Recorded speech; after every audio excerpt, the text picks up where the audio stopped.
Bem-vinda ao Elas Inspiração. Juntas estaremos envolvidas nesse mundo fantástico do Elas Inspiração, onde temos mulheres empreendedoras.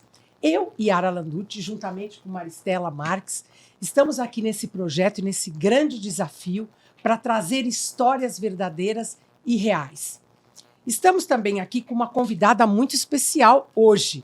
É uma pessoa que tem 44 anos, formada em Letras e Literatura pela USP, pós-graduada em Migração, Saúde Mental e Interculturalidade pela Unifesp. Nasceu na Guiné-Bissau, na África. Seu nome, Nádia Ferreira. Ela veio aqui contar para nós um pouco da história de vida dela em Guiné, aqui no Brasil, o empreendedorismo dela, como começou, os desafios que ela teve e como ela vê o futuro de todo o negócio dela aqui no Brasil. História que vai, com certeza, inspirar você.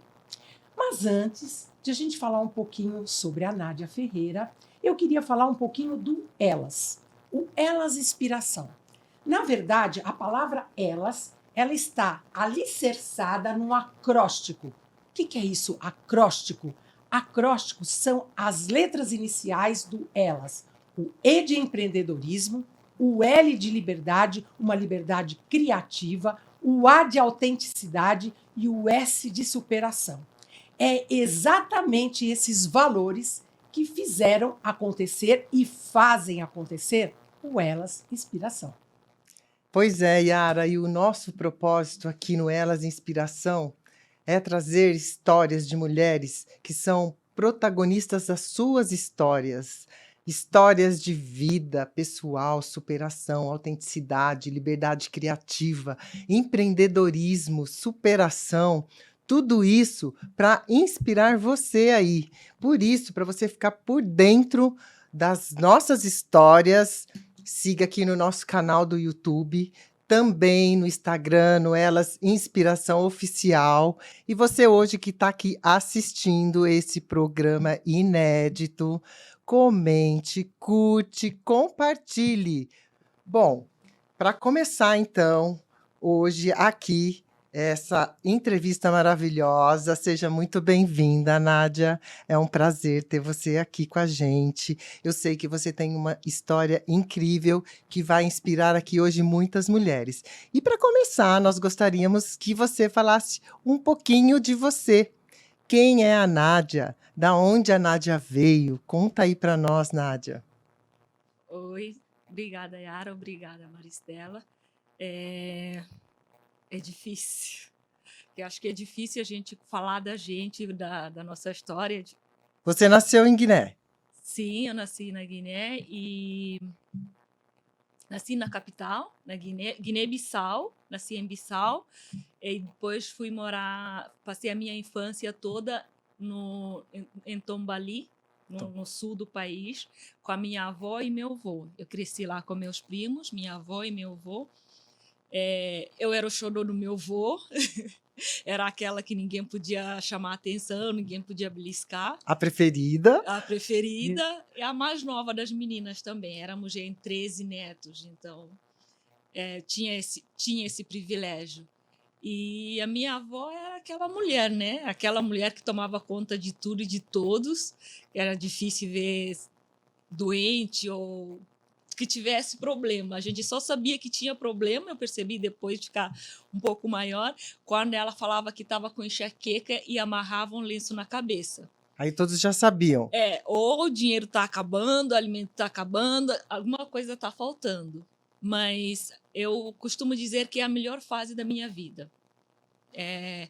Assim, algumas pessoas até podem questionar, porque a gente vivia do que cultivava, então a gente tinha mangue que você chama bolane, onde a gente cultivava arroz, a gente cultivava amendoim, mandioca, tinha um sítio, que a gente morava tipo um sítio, tinha laranjeiras, então a gente vendia laranjas, então cada época de cada fruta a gente colhia e ela ia vender na capital e com isso ela comprava material escolar e roupas para a gente, as roupas que ela não conseguia fazer. Então a gente vivia disso, dos animais que a gente criava, então se alimentava disso também. Então, assim, foi... E não tinha... A primeira vez que eu vi TV, eu tinha o quê? 11, 12 anos. E a casa não tinha luz elétrica, era num sítio mesmo, na roça. Aqui vocês dizem na roça. Então, era mesmo na roça. Mas foi a melhor fase, onde tinha companheirismo, amor, a gente compartilhava tudo. Então, era... Tinha tempo, né, de viver Tinha... humanização, E abraços, beijos. tinha qualidade de vida, sabe? Eu não sabia nadar, até hoje não sei, mas eu fugia com meus primos para ir no rio, para ir nadar no rio. Uma vez quase que meu primo se afogou, mas enfim. Mas foi uma fase muito boa. A minha infância, em geral, assim, uma das partes mais preciosas da minha vida, que eu quero manter. Se um dia eu voltar no meu país, essa é uma parte que eu não quero mexer, sabe? Quero deixar como está. Vocês eram quantos irmãos lá?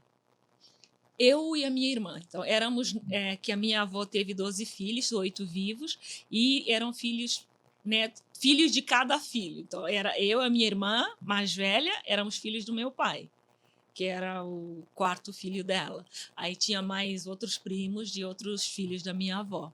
Mas de irmãos mesmo, éramos só eu e a minha irmã. Mas aí a gente acaba crescendo e tanto que a gente fala é meu primo e irmão, porque são todos primos de primeiro grau. Então, a gente Você acaba... morava com seus avós. Seus pais Sim. também moravam com seus Não, meu avós? pai, quando eu era bebê, acho que eu estava, segundo ele, estava com 4 meses, ele conseguiu uma bolsa e foi estudar na Iugoslávia, na antiga Iugoslávia, que hoje é Eslovênia. Então, ele estudou na Ljubljana, na Universidade de Ljubljana, formado e doutorado em arquitetura. Então, vivíamos os primos mais velhos, a minha avó e meu avô. E a sua mãe? A minha mãe, eu não tive muita convivência com a minha mãe, por causa de muitas questões que eu não entendo muito bem, mas eu sei que tem a ver com a questão deles pertencerem, aqui fala raça, pertencer a etnias diferentes. Então, as duas famílias não aceitaram muito bem o relacionamento dos dois. Qual era a etnia? A minha mãe é Fula e meu pai, na Guiné, a gente fala que é cristão, mas é filho de Pepel, porque a minha avó, que me criou, e meu avô, a minha avó é filha de chinês com Pepel. Meu avô é filho de cabo-verdiano português com Pepel, que é parte do meu pai. Aí a minha mãe é Fula com Quer dizer o bisavós. que isso? Traduz aí pra São gente. etnias lá da Guiné. Então, cristão, Pepel e cristão, do jeito que meu pai foi criado, ele foi para a igreja. Só não casou, fez batismo, crisma, catequese, tudo que tem que fazer. E a minha mãe é Fula, então é mais o Alcorão, parte do islamismo. Tá. Então, as duas famílias não aceitaram o relacionamento dos dois. Então, aí a minha mãe acabou fugindo de casa, foram morar só os dois, nasceu a minha irmã mais velha e depois eu nasci. Entendi. Só que, enquanto isso, meu pai era professor lá na Guiné, no liceu, ele dava aulas, e quando eu nasci ele conseguiu bolsa e foi estudar na Iugoslávia. A minha mãe ficou comigo. Eu acho que a minha mãe ficou comigo até volta de 2, 3 anos, depois eu fui morar com a minha avó. Aí eu fui morar com meus avós, lá no sul, em Catio, Tombali. E a sua mãe aí, ela foi para algum outro lugar? Ela estudou, ela começou a trabalhar, ela foi locutora por um bom tempo, acho que com 17 anos já era locutora. O sonho dela era fazer jornalismo e ela é empreendedora também, ela trabalha com empreendedorismo e ela depois teve outro casamento, e ela refez a vida porque não deu certo com meu pai, que acaba indo para um outro lugar e depois se reencontraram, mas é toda uma história complicada, desamores, parece novela mexicana. E você casou, você é casada, tem filhos? Conta aí pra gente. Eu não sou casada, aí eu não sei se eu falo graças a Deus, eu falo que pena, mas enfim. Eu não sou casada, mas já tenho uma filha de 18 anos, a Sara Lavínia, que ela não me escute, mas ela é uma filha assim, melhor do que eu pedi a Deus, sabe? Uma filha maravilhosa. Rebelde às vezes, mas faz parte. Coisas de filhos, né? E de adolescente, meu Deus. Mas ela é uma filha assim maravilhosa, não tenho motivos de queixa. E ela tem sido a minha parceira em todo o meu trajeto. Ela nasceu eu vim para cá em 2000, ela nasceu em 2004. Então ela tem sido a minha parceira em todos os momentos. Você criou ela sozinha? Sozinha. Como dizem, na Guiné se fala, tem uma música na Guiné que fala que terra branco e só câncer. Quer dizer, terra de brancos é só canseira. Quer dizer, você só se mata, você só trabalha, você não vive, você não tem. As pessoas que ficam acham que você está lá no luxo, mas você não está no luxo. Então, eu falo aqui que eu criei ela sozinha, num país que não é o meu, uma cultura que não é a minha, sem amparo familiar, sem o pai dela. Então, sou eu e ela. Aí, claro, Deus nos deu familiares que escolheu nos amar, e a gente também escolheu amar e constituiu família. Mas, sanguineamente, eu criei sozinha. E ela hoje tem quantos anos? 18. Já faz faculdade? Faz faculdade de publicidade e propaganda, que ela gosta, desde pequenininha, ela sempre gostou muito dessa coisa de câmera, internet, foto e tudo. Ela, nossa, enfim. E ela já está estagiando numa web TV. Qual curso? Ela faz publicidade e propaganda. E está estagiando numa web TV, que é da nossa igreja, a Igreja Presbiteriana de Pinheiros, como responsável pela mídia social. Divulgação, gravação. Muito bonito isso, muito bonito. Bem criada pela mãe, né? E bom, Deus. a filha foi aqui no Brasil, pelo que eu entendi, ela nasceu aqui. Sim. E aí você veio, né, de Guiné, né? Lá de Guiné, a vovó lá. Como é que foi lá deixar a vovó lá em Guiné e tomar uma decisão de vir para o Brasil? Bom, na verdade, eu não pude deixar a minha avó, que assim, a minha vida foi feita de rupturas. Quando eu estava com 11 anos, minha avó faleceu. E faleceu por uma coisa muito boba, porque acredita-se que seja pressão alta. A gente estava almoçando, ela começou a passar mal, passou mal e ficou um dia em casa. Foi no dia seguinte para o hospital e no outro dia já voltou morta, enfim. E aí fiquei com meu avô e as minhas tias. Isso, ela faleceu 8 de outubro. E em dezembro eu conheci o meu pai, eu não conhecia o meu pai. Então, eu conheci o meu pai por causa das cerimônias, que não é que nem aqui. Lá, quando se morre, tem esteira de chur, que é uma semana, que você fica lá lamentando a sua dor, a sua perda, por uma semana, e as pessoas vêm fazer visita, estar com você, te consolar. Aí as minhas tias estavam lá, e depois meu pai veio em dezembro. Que quando você conheceu seu pai? Você Foi tinha quantos anos? 11 anos. 11 anos, quando eu conheci ele. Aí, em janeiro, isso é em Catío, tudo em Catío. Em janeiro, eu e a minha irmã fomos para Bissau, para a capital. E isso aí eu falo também, teve a minha mão, não posso, ai, minha filha, me perdoe, filha. O meu pai fez todo o ritual lá, funeral e tudo, foi para Bissau para trabalhar. E aí eu fiquei com a minha irmã e a minha irmã mais velha e as minhas primas, minhas tias. Aí a minha irmã estava doente e achei que estavam fazendo pouco dela, que ela não estava melhorando. Aí eu liguei para o meu pai, eu falei, olha, e eu não podia ligar. Então, tinha que andar tipo uns 2, 3 quilômetros para ir pedir telefone emprestado, porque não tinha telefone lá no meu bairro para ligar. Aí eu fui lá, falei para a senhora, olha, a minha tia pediu para eu ligar para o meu pai. Ai, Senhor, perdoe, mentira. Eu liguei para o meu pai e falei, olha, a Ló está doente, não está melhorando. Ló é Heloísa, a minha irmã, não está melhorando e as tias não estão cuidando bem, não. Você queria, acho que, achar um meio de trazer seu pai, né? Aí, não, porque eu escutei minhas tias brigando, uma falando, você não está cuidando, a outra, não vou cuidar, deixa aí, elas têm pai agora, tipo, à noite. Aí, manhã seguinte, eu tinha que fazer alguma coisa. Aí, resolvi fazer isso e meu pai pediu para o meu tio nos levar. Então, aí a gente foi para Bissau. Então, teve essa época, até os 11, perdi minha avó, e dos 11 para frente fui morar com meu pai. E aí, como foi a sua vinda para o Brasil? Conta essa trajetória aqui para A gente. minha vinda para o Brasil foi... Acho que foi 2017. Não, mentira, Nádia. 1990. Nossa, eu sou de 1997. Então, eu sempre gostei muito de ler. E a minha madrasta, que essa parte eu pulei, quando eu fui morar com meu pai, eu tinha 11 anos. Aí ele estudou na Iugoslávia e voltou para Guiné em dezembro sozinha por causa da morte da minha avó.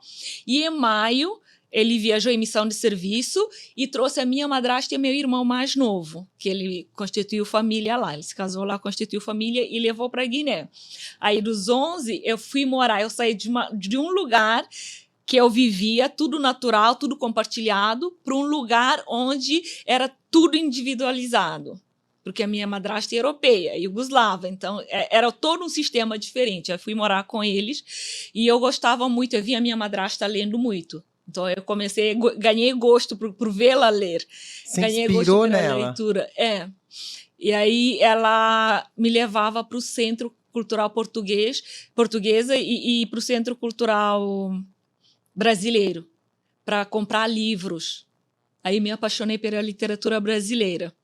E em 2000 eu ia pegar livro emprestado, aí eu conheci a secretária da embaixada, era minha vizinha, conheci ela.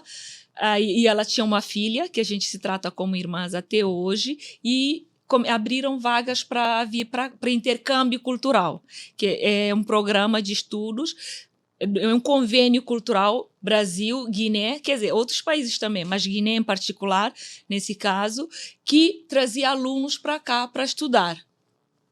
E eu participei do concurso literário, ganhei como a escritora revelação com 17, e isso, com 17 anos. Em junho de 98 começou a guerra no meu país. Aí parou, fechou a embaixada, fechou tudo. Aí a gente ficou num refúgio, a gente teve que se refugiar, ficamos de 4 a 6 meses no meio do nada praticamente. Aqui falam que é coisa de refúgio, campo de refúgio. Sim, onde eles acomodam as pessoas. Isso.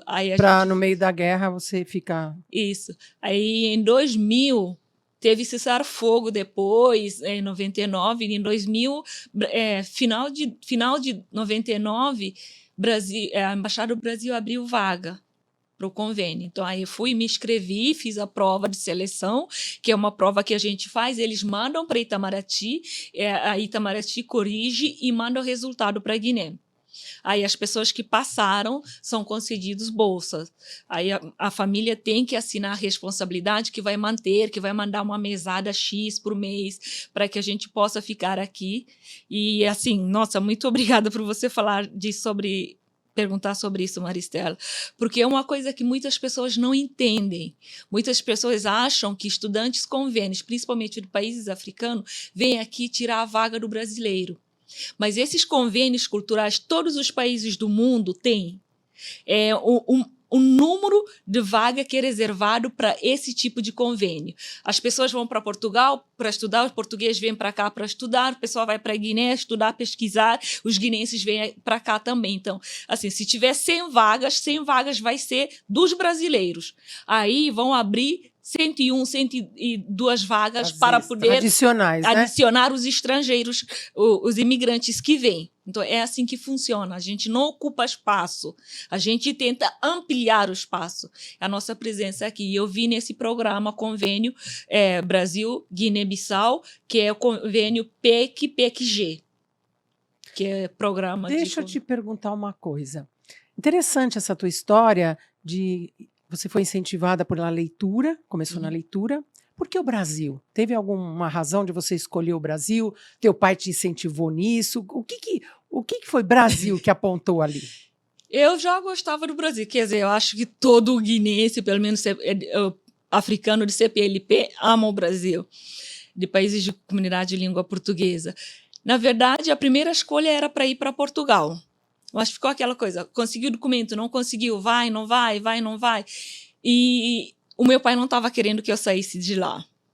Então, ele acabou cancelando 2 vezes a minha viagem para Portugal. Aí ele falou, não, mas a Embaixada do Brasil abriu inscrição para o programa Convênio PQG, você pode. Continuando.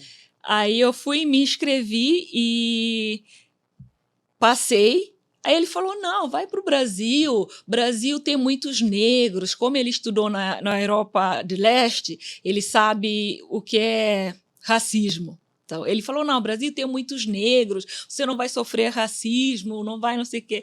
E eu me lembro a preocupação da minha madrasta. Mas São Paulo, quando saiu o resultado, é uma cidade muito grande e tudo mais, ela vai lá sozinha e tudo. Aí eu acabei, essa minha mãe brasileira, que eu sempre fui de conseguir mãe em algum lugar, todo lugar que eu vou. A Glória, que até hoje está lá na Guiné, que é casada com uma guinense, tem a filha Paula, e ela falou, não, pode ir, a minha irmã pega ela no aeroporto. Então, assim, meu pai acabou, na santa inocência dele, achando que vindo para o Brasil por ter negros, eu não ia sofrer tanto com a questão do racismo e os preconceitos sociais. Ele foi, na verdade, o teu incentivador na escolha do Brasil, né? Porque eu vi que por Portugal ele não apostou muito. Não apostou muito. Aí eu registrei aqui, ó, que você veio para o Brasil, acabou fazendo a faculdade, a USP. Uhum. Como é que foi? Você chegou no Brasil, né? Com aquela impressão que não teria racismo, a faculdade USP, que você veio para estudar também e empreender aqui. Como é que foi esse começo de chegada no Brasil?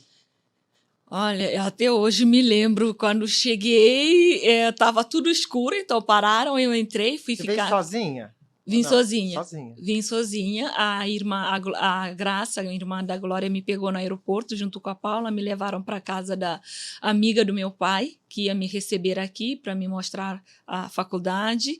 E na manhã seguinte a gente saiu. Foi na 9 de julho. Justo Sim. na 9 de julho. Aí, quando a gente estava atravessando a rua, o pneu do carro arrebentou, fez algum barulho, eu me atirei ao chão. Aí ela começou a rir. Mas eu fiquei tão mal, tão mal. Da guerra, dos barulhos. Porque lá, quando soltava a bomba, a gente caía no chão para evitar ser atingido ou estilhaços. Aí Tua primeira reação. foi a primeira reação. Aí a gente atravessou a rua, estava subindo uma ladeira, aí tinha mendigo. Eu olhei aquilo, eu perguntei, ele dorme aqui?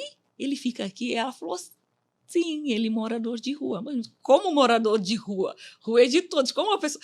Assim, eu não entendi. Aí a gente foi para a USP e fazer a inscrição, tratar da papelada da inscrição da matrícula e tudo, e a gente foi almoçar. Você teve choque cultural, né? Eram coisas que você não vivia, não via, e aí você começou a ver todo esse diferencial. Toda Deve a dar diferença. um misto de emoções, né? De medo. Acho que no primeiro momento você fica anestesiado, você fica olhando assim, tipo... Tentando entender. Né? Tentando entender, tudo vai entrando tudo na sua cabeça. Aí, eu não entendi. Aí entramos no ônibus, que é autocaro, e paragem de autocaro, aqui é ponto e ônibus. Sim. Então, já começou aí a dar nó. Tá, tudo bem. Eu fui seguindo ela. Aí a gente chegou, fez a matrícula, aí vem dá aquela coisa. Todo mundo quer te dar conselho de como você deve se integrar. Agir. Isso, deve agir aqui. Aí a gente foi almoçar. Arroz e feijão.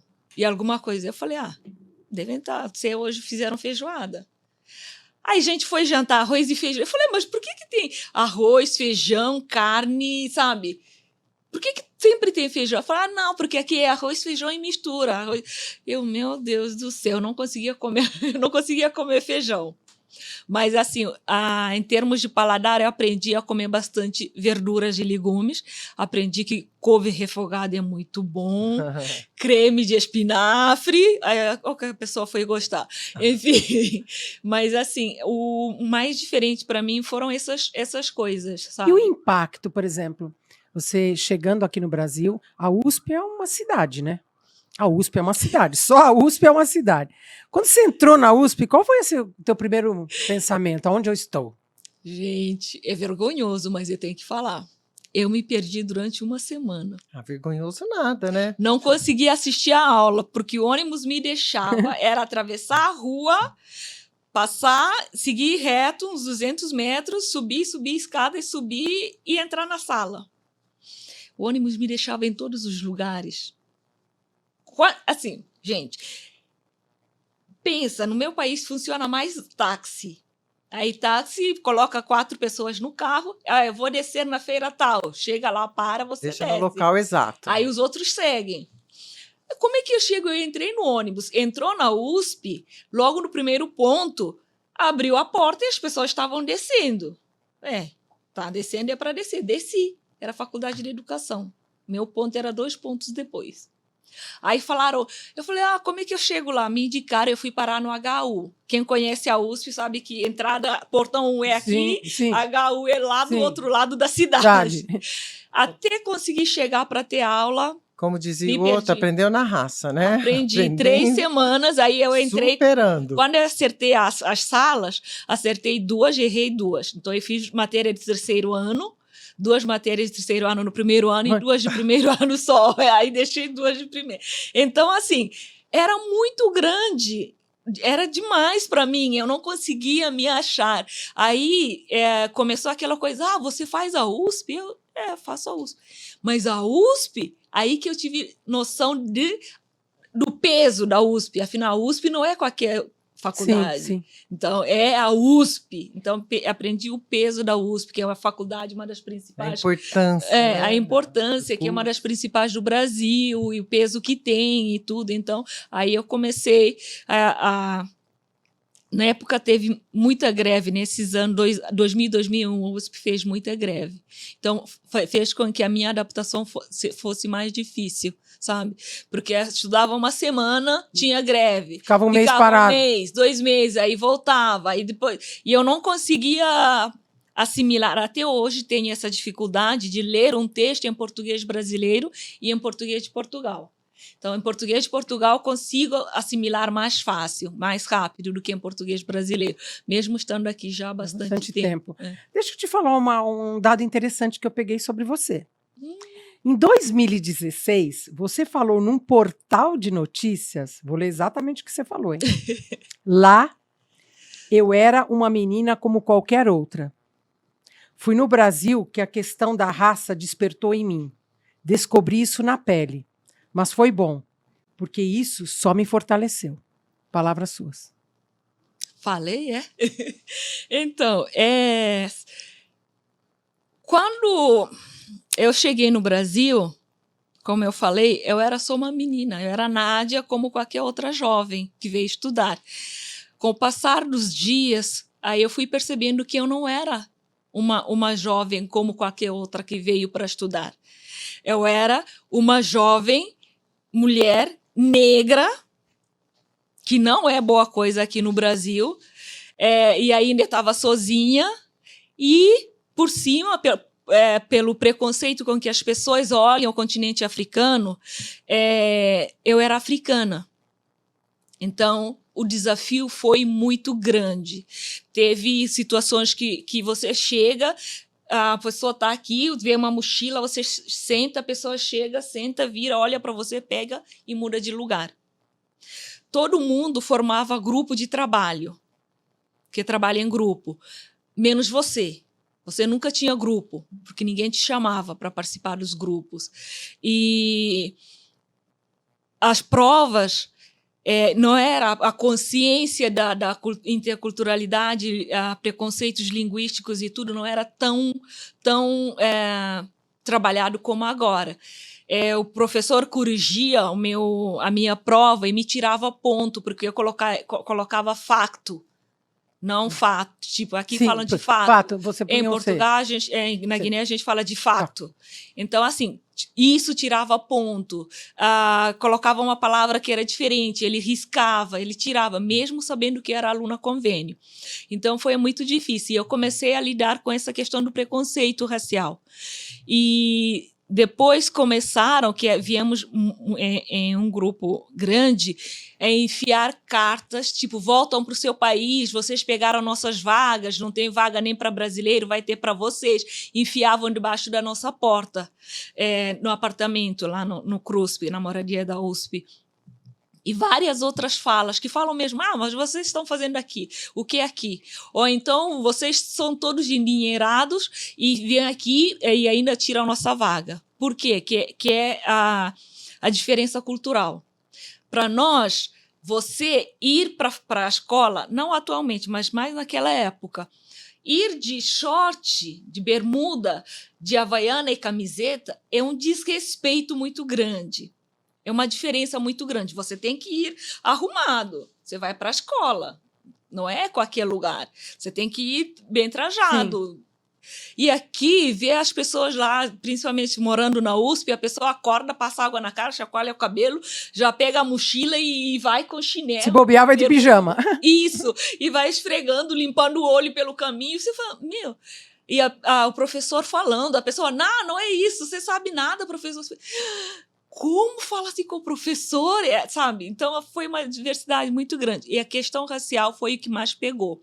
Eu costumo dizer que eu vim inteira, construída, redonda.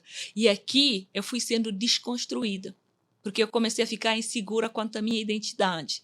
Afinal, eu não era Nádia, eu não era aquela potência que eu achava. Eu sou uma pobre, eu sou negra, eu sou africana, sabe? Os lugares não pertenço aos lugares, porque não só a verbalização, mas os olhares, como as pessoas te olham. Que triste. Tipo, você não pertence aqui, o que você está fazendo aqui? E você sabe. E as falas, principalmente, muitas vezes disfarçada de empatia, que a pessoa fala, mas se está tão difícil, por que você não volta para o seu país? Ou, o que você está fazendo aqui? Lá no seu país, perguntas que faziam. Mas, enfim, vocês moravam em árvore? Sabe? Como é que você pode estar numa faculdade e não saber que existem outros países tão civilizados quanto o seu, onde as pessoas vivem em condições diferentes, mas na mesma situação, que tem uma cama para dormir, uma casa para morar e não fica pendurado numa árvore, sabe? Então, são perguntas disfarçadas de curiosidade, mas de tentar te lembrar onde é que é o seu lugar. De maldade humana, né? Eu acho que é bem maldade. Olha, viver tudo isso não é fácil e é muito triste que eu sou brasileira. E é muito triste de ver que ainda, você está falando de tempo atrás, mas ainda existe. E a pergunta é, até quando? Até quando as pessoas vão achar que a cor da pele faz alguma diferença? Para mim, as pessoas que pensam assim têm um QI muito abaixo, não olharam para si próprio. Mas, ouvindo a tua história, você sabe que no dia que eu tive com você, quase que eu choro aqui de novo. Você sabe que eu chorei aquele dia. Porque para mim é muito triste. E principalmente que é dentro do meu país. É dentro do meu país. Eu queria perguntar uma coisa para você. Com tudo isso, as pessoas que não te davam a mão, te punham no grupo, o professor que fazia a distinção, você pensou em desistir? Você pensou em voltar? Nesse momento, assim... tive trombose cerebral no segundo ano da faculdade, e eu fiquei internada 47 dias, na verdade, e tudo que eu queria era o meu pai. Então, nesse momento, eu queria voltar, porque eu me sentia muito vulnerável. Estava no país dos outros, porque, assim, aconteceu, eu tive os sintomas, fui para a HU, que é dentro da USP, onde eu estudava, falaram que era intoxicação alimentar. Isso numa segunda. Numa sexta, estava tendo aniversário de alguma criança, eu fui lá e estava sentada, eu comecei a passar mal. Aí eu falei, me levam para o Hospital das Clínicas, porque se me levarem de volta para a USP, eu vou morrer. Para a HU, eu vou morrer. Aí um casal que estava lá me levaram para o HAC. Aí foi numa sexta, eu voltei a ficar consciente numa segunda. Então, o final de semana, eu lembro que eu comecei a tremer, a ter convulsão numa maca, e não me lembro de mais nada. Eu lembro que depois eu estava, eu quero o meu pai, eu quero o meu pai. Eu estava na maca ainda, com cinto, sendo levado para fazer ressonância magnética. Aí descobriram que eu estava com trombose cerebral. Nesse momento eu quis muito voltar, onde eu me me sentia seguro. Mas foi uma fase assim que foi muito. E essa doença, eu tinha que voltar para o meu país, porque com meu cérebro tinha que ficar afastado por 1 ano para fazer tratamento. Mas meu país não tem tratamento para isso. Então eu tive que ficar aqui na USP, aqui no Brasil. Eu me matriculava para garantir a moradia e o tratamento no HC, mas não conseguia estudar, porque o meu cérebro não aceitava, não estava sã ainda. E o que Quanto tempo foi aconteceu? para sua 5 anos. recuperação? Aí foi de 2002 a 2006. Então, que eu levei esse tempo para eu depois retomar meus estudos como deve ser. E nesse meio tempo eu tive minha filha. Então, aí eu me formei em 2010. Assim, foi uma coisa... Bem tumultuado essa Foi fase. bem tumultuado. Quem porque ficou com você nesse momento desse ninguém, tratamento? ninguém. Você ficou no hospital quanto tempo? Eu fiquei 47 dias no hospital, eu tive 2 visitas de uma menina que estudava lá. Na verdade, as 2 pessoas estudavam no HC, estavam fazendo medicina. Um de Cabo Verde e outra da Guiné foram visitar. Então, tantos amigos que eu tinha antes, ninguém apareceu. E quando eu saí, eu não conseguia andar. E aí você foi para onde? Como... Aí me levaram para casa de um conterrâneo meu, que é Jean, que está aqui. Fiquei lá, eu saí 18 de dezembro. Então, passei Natal lá, mas assim, as pessoas me segurando para eu andar. No carro, abria a porta e me carregava, porque eu não conseguia andar. Levei 1 mês para voltar a andar direito, porque eu tive paralisia parcial e estava muito fraca, com muita tontura. Então, assim, Bem difícil esse momento, bem difícil. né? E foi só amigos mesmo. Não tive alguém específico. Aí, quando eu voltei para o meu apartamento, para o meu quarto na USP, eu tive essa pessoa que foi muito, muito, muito importante para mim. Assim, não tenho contato com ela hoje em dia, mas que eu sinto muita falta de falar para ela: olha, estou aqui, eu consegui. Que é Edmeia Sofia de Santo Meio Príncipe. Ela me dava banho, me levava ao banheiro, me limpava. Ela fazia comida com o que ela tinha. Ela não tinha bolsa, não tinha nada. Os pais não tinham condições de mandar dinheiro. Ela fazia comida para mim. E comida que eu conseguisse comer, porque eu não conseguia comer. Então, ela que me ajudou a ficar... Você perdeu o contato com ela? Eu perdi o contato, porque ela voltou para Santo Tomé. Aí e a minha família não sabia que eu estava internada. Aí, quando meu pai ficou sabendo, me deu bronca por ter ficado doente e não avisar. Agora...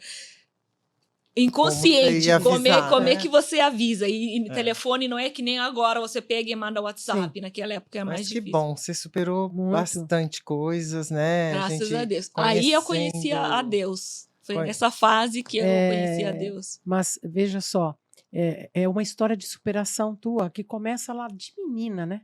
Que começa de menina, no rompimento quando você perdeu sua avó, e já está no teu sangue isso. A superação. Então, eu acho que... Gosto de acreditar que sim. Acredite que sim. Eu estou ouvindo a tua história do lado de fora. As pessoas estão ouvindo e tenho certeza que vão inspirar muito em você. Né? Muito em você. Porque, às vezes, as pessoas desistem. E você está mostrando aqui que desistir nunca. Jamais.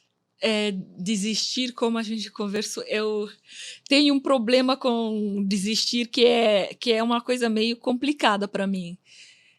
Eu não gosto de desistir sem tentar umas 10 e mais uma vez, sabe? Porque você pode tentar a primeira, não vai, a segunda não vai.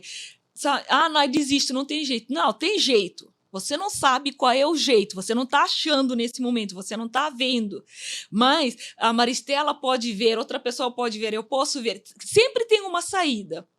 É só conversar, procurar as pessoas para conversar e você tentar. Não, fiz assim, não deu certo. Vou fazer assado, não deu certo. Então, eu tenho muito isso. Eu vou. Não. Quando eu estava fazendo faculdade, aí com todas as dificuldades, professores falavam para mim: você nunca vai passar, nunca vai se formar. Por que você não volta para o seu país? Até os professores. Não que você também, os desafios da vida acabaram te impulsionando, né? Esses bullying, essas coisas todas. E você conseguiu superar, se estabelecer. Hoje você está aqui, linda, né? Obrigada. Formada, podendo aí contar um pouquinho da sua vida pessoal para que as pessoas possam conhecer quem é a Nádia, né? Todas as dificuldades que você superou na vida pessoal. E daqui a pouquinho a gente vai falar um pouquinho aí da parte do empreendedorismo, né? Quem é a Nádia hoje, como que ela está aí nessa parte do empreendedorismo. Então, antes disso, queria que a Yara falasse um pouquinho da YL para a gente. YL, uma empresa especializada em potencializar o seu negócio, através do desenvolvimento de competências e gestão do capital humano. A YL é uma empresa com experiência e expertise no desenvolvimento e crescimento do seu negócio, construindo resultado. Como que ela faz isso? Através de um processo de treinamento, de capacitação eficaz, prática e envolvente para os seus colaboradores. Eu costumo dizer assim: chega de fazer o mesmo do mesmo. Faça diferente, ouse fazer diferente. Porque quando você fizer diferente, o seu resultado também será diferente. YL é a sua aliada na estratégia do seu negócio. Nádia, querida, vamos falar de empreendedorismo. Estou amando ouvir você essa história. Espero que o Brasil esteja no seu coração hoje. Com tudo com que certeza. você passou, passa e provavelmente ainda passará. O Brasil é um país maravilhoso, é um povo acolhedor, né? É um povo acolhedor. Mas ainda tem muita coisa a melhorar, a entender e olhar o ser humano de uma outra forma. Eu costumo dizer. Fale. Eu costumo dizer que quando a gente critica, quando a gente. Não é nem criticar, quando a gente expõe as situações do dia a dia que a gente passa. Às vezes tem pessoas que falam: mas vocês não gostam da gente. Não, a gente não está falando da pessoa brasileira, a pessoa em si, tipo Maristela, a Yara, não. A gente está falando de como o sistema foi construído para que essas situações acontecessem. Então, a gente fala do sistema que não está operando direito para dar ter uma sociedade equitária para todos. Então, assim, não é atacar a pessoa do brasileiro em si, tanto que depois e até hoje as minhas referências, as minhas acolhidas são de brasileiros, a maioria. A minha família, que eu falo que eu perdi a minha mãe brasileira, a que me acolheu, a única avó que a minha filha conhece, sabe? Então não ela é brasileira. Então, tem isso, e isso é muito bom.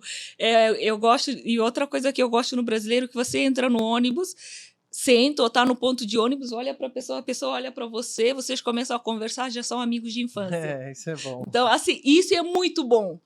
Principalmente porque eu sou chegada a muita conversa. Então, isso é uma coisa que eu gosto. Calor humano, né? Isso chama calor humano. Isso. Nádia, eu me impactei muito com a sua história e eu andei pesquisando algumas coisas sobre você. E tem uma outra chamada tua aqui que você falou num workshop sobre empoderando refugiadas. Realizado há um tempo atrás, você disse exatamente isso. Estou aprendendo muito sobre organização e como rentabilizar meu empreendimento. Agora estou na fase de estruturação. Quero continuar me qualificando para crescer e ajudar cada vez mais refugiadas. Isso é teu empreendedorismo. Conta um pouco para nós aqui. O meu empreendedorismo como é que eu falo? Surgiu de sopetão para uma necessidade, aí virou um propósito de vida. Que lindo. Eu gosto dessa palavra, propósito de vida, missão. Assim, eu comecei a empreender mais ou menos em 2014, que aí eu vi uma família brasileira que eu ganhei de coração, que era minha vizinha e ela era costureira.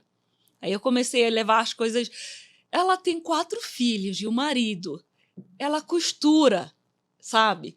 com a costura dela, ela mantém a casa, paga aluguel da loja, faz tudo. O nome dela é Vera Lúcia. E nossa, a Vera é uma pessoa maravilhosa. A Vera foi a inspiradora, então, para o seu empreendedorismo. Na área de costura, para seguir a área de costura, assim. É uma pessoa doce, calma, sempre que eu falo doce. Enfim, tá, deu para perceber que eu sou apaixonada por ela. E em 2015 eu fui trabalhar numa organização, CEDIC, que é para trabalha com imigrantes e refugiados, acolhimento, documentação e tudo. E o meu chefe me falou, Nádia, tem um programa chamado POT, que dá cursos de capacitação para pessoas para poderem abrir os seus negócios. Eu falei, bom, peraí, eu tô precisando. Ele falou, você tem mulheres para indicar? Na verdade, eu não tinha. Eu tinha companheiras, amigas, parceiras, minhas irmãs de processo migratório e de refúgio. Aí eu fui cacei todos os meus dados, o número do celular, eu liguei para todo mundo. Eu falei, olha, tem esse curso, vão dar a bolsa, dura 1 ano, bolsa na época era R$600. São 3 vezes por semana em tal lugar, vai ter vale transporte e tudo. Então, aí eu fiz toda a campanha. Já montou uma equipe? Montei uma equipe. Eu fui em cada estação de metrô, pegar documento de cada um, porque não tinha tanto WhatsApp assim naquela época, pegar documento de cada um e garantindo que aquilo era seguro, era certo, que ia dar certo. E falei para o meu chefe, nos dias das aulas, eu não venho, eu vou para lá. Eu preciso estar com elas. Porque nesse processo de refúgio, a confiança é uma coisa muito frágil. Então, elas confiaram em mim por eu ser africana, por eu ser imigrante igual elas. Então, eu tenho que levar e conhecer o lugar, quem vai receber, quem vai fazer tudo. Então, eu comecei a ir às aulas com elas. No começo eram 7 mulheres, depois foi para 12, depois foi para 16. E o que eu não sabia era que não pagavam de início, que pagavam só no final do mês. Então, como é que essas mulheres iam voltar para casa? E como é que viriam? Condução para voltar para casa. E como é que viriam de novo da próxima vez? Aí, o primeiro encontro, eu levei mancada. Eu falei, é assim? Tá bom. E no centro eu vi que estavam vendendo as camisetas customizadas com tecido africano. Então, eu peguei o meu salário, fui comprar camisetas, levei... Falei, Vera, eu preciso customizar, mas eu não sei costurar. Falei, olha, tem uma pessoa que me ajuda, o Juan. Então, descosturei as camisetas, desenhei o formato que eu queria, para onde customizar, cortei os tecidos e coloquei, grampeei, entreguei para ele. Ele costurou, eu levei no meu trabalho e vendi 2 ou 3 camisetas, que deu passagem para a primeira semana. Só que as mulheres não sabiam que era eu que estava pagando. Você que proporcionou tudo. Você montou para elas, levou, pegou na mão, documentação, tudo para que elas tivessem a confiança e ainda proporcionou todo o investimento pago. O investimento, o transporte para elas. Por que você não contou para elas? Você achou que isso interferiria? Primeiro porque eu falei para elas que ia ter transporte. E eu não sabia que transporte ia ser pagado só no final. Não. Então, se eu falei para elas que ia ter transporte e elas foram, não posso deixá-las na mão. Falar que... Não falar agora não vão pagar. Eu que peguei informações erradas, então a responsabilidade é minha. E elas confiaram em mim por estar lá. Eu tive que dar o meu jeito de cumprir essa parte, essa promessa que eu fiz. Aí deu a condução, aí como é que deu a continuidade dessa história? Dei a condução e depois eu falei para o meu chefe, olha, não tem, que é o Paulo Willis, não tem o transporte. Ele falou, não, eles pagam final, as mulheres precisam passar a conta bancária. Aí um outro problema. Refugiados e imigrantes não conseguiam abrir conta. Até hoje é difícil, porque não aceitam. Aqui a gente vem ter o documento RMN, que é Registro Nacional de Imigração. E antes de você pegar, eles te dão um papel A4 com a sua foto e seus dados. Os bancos não aceitavam. Essas mulheres não tinham conta. Como iam receber? Então, aí todo o processo de ajudar a abrir conta, escrever carta, indicar que banco que é, como fazer, até o dinheiro cair na conta delas. Acho que o primeiro recebimento eu acabei recebendo e repassei para elas. Porque não tinha como fazer isso, porque elas não tinham conta. E é moroso, demorado. Isso, e demorado. Então, aí foi essas vendas, fazendo vendas de camisetas, comprando e fazendo, e ajudando. E tinha as professoras e uma responsável da secretaria que estava lá, que me ajudava. Aí punha o nome, fazia os envelopes com o dinheiro, entregava. Foi a primeira vez que você vendeu? Que você começou a entrar Foi a vendendo? primeira vez. Começou Foi a com primeira camiseta, vez. então, e ao lado de costura. Isso, comecei com camisetas, com a Vera e o Juan fazendo, e a Vera, só para ver, emprestava a oficina dela para o Juan fazer as camisetas quando tinha Usou da lá. liberdade criativa, porque você comprou a camiseta e customizou. Eu Com customizei. coisas africanas e já usando a criativa no empreendedorismo. Aí o E Juan aí, costurava. próximo passo qual foi? Aí foi que eu tinha que me formalizar. Porque se eu quisesse pedir, vender online, ou eu quisesse pedir ajuda, eu precisava ser formalizada. Eu precisava ter um documento, ter CNPJ, que é isso. muito importante, dá muitas vantagens quando você tem. Então, eu precisava ter CNPJ. Aí, um amigo me emprestou, na época, R$50. Eu fui para um escritório, eu fiz meu CNPJ lá, me formalizei e comecei a produzir. E isso foi em 2015 para 2016. Meados de 2016 para 2017, eu comecei a dar muita palestra para Porque levantar renda. Já não era mais aquela simples pequena coisa de pagar a condução. Não. Aí era para ter uma marca mesmo. Aí eu queria ter uma marca. Virou propósito de vida. Sim. Tanto porque depois disso, 3 meses depois, eu fiquei sem emprego. Ou seja, eu voltei a ficar na mesma situação que elas. Sem emprego, com filhos na mão, sozinhas, sem família, sem apoio, sem nada. Aí eu também comecei a fazer o curso de empreendedorismo que elas estavam fazendo, que é economia solidária, que estava dividido em gastronomia, estética e... estética e... Costura. Aí depois em 2018, fiz um curso de 2 meses de costura e comecei eu mesma a fazer as camisetas, a costurar, a fazer tudo que eu vendo. Dentro do teu CNPJ? Dentro do meu CNPJ. Aí eu comecei também a dar palestras, a dar formação. A primeira vez que me chamaram para dar palestra, eu falei, meu Deus, o que é isso? O que se faz nisso? Sabe? Como é que isso funciona? Aí depois eu entendi, eu comecei a fazer palestras dentro da própria área. E eu tive o apoio tive a mentoria durante muito tempo a segunda entrevista que você leu no workshop da Rede Mulheres Empreendedoras. Eu tive a mentoria com a própria Ana Fontes, a responsável, a fundadora. Sim. Depois tive mentorias com outras pessoas da equipe dela. Aí ela que me abriu essa visão. Por que você não formaliza? Por que você não faz o seu negócio ficar maior? Você pode produzir outras coisas também, não só a camiseta. Aí ela foi me orientando, literalmente me pegando pela mão, porque tem um café, Elas Empreendedoras, que acontece todo mês, da Rede Mulheres. Aí ela me deixava ir e levar as minhas camisetas para vender lá. Além de ter o conhecimento, mas também vender para as empresárias que ficavam lá. Então, eu tive esse apoio. Essa tua ideia, que é bem bacana, você montou um negócio, na verdade, você montou, teu empreendedorismo partiu ali, né? Uhum. Aquele dinheiro que você conseguia com as vendas, eles estavam sendo direcionados só para você, ou ele também... eu vi que você participou de palestra, eu lembro das 7, 8 que você acabou de falar. Você treinou essas pessoas que, aprendendo, tinha até uma pergunta, você continua aprendendo? Pelo visto, sim, porque você foi fazer gastronomia, comida, outras coisas ali. Mas você, como é que fez com essa renda que você começou a levantar? Foi só no teu negócio ou você começou a ajudar outras pessoas? Como foi isso? As rendas que eu comecei a levantar é aquilo que a gente faz. Empreendedora por necessidade. Essa renda eu tinha que dividir entre minha casa, minha família, essas mulheres e reposição de material.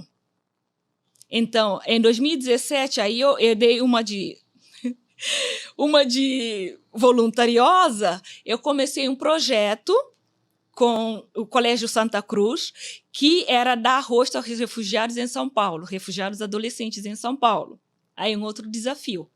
Não tinha dinheiro para essas crianças pegarem ônibus de Itaquera para Barra Funda. Aí, o primeiro mês, é um encontro por semana. Então, o primeiro mês eu tive que bancar de novo 12 adolescentes, mais a minha passagem, para saírem de Itaquera. Itaquera para Barra Funda. Eram alunos do Colégio Santa Cruz, 12, e 12 alunos refugiados e imigrantes africanos. Porque é assim, elas ficavam muito afastadas. E nessa idade é muito complicado já, naturalmente. Imagina quando você é refugiado e imigrante, os rótulos que você tem, os preconceitos que você sofre. A gente queria fazer essa aproximação para que compartilhassem como é ser um adolescente brasileiro e como é ser um adolescente africano e refugiado no Brasil, as brincadeiras. Aí a gente ficou preocupado, não vai dar certo, não vai dar bom. No segundo encontro já eram amigos íntimos.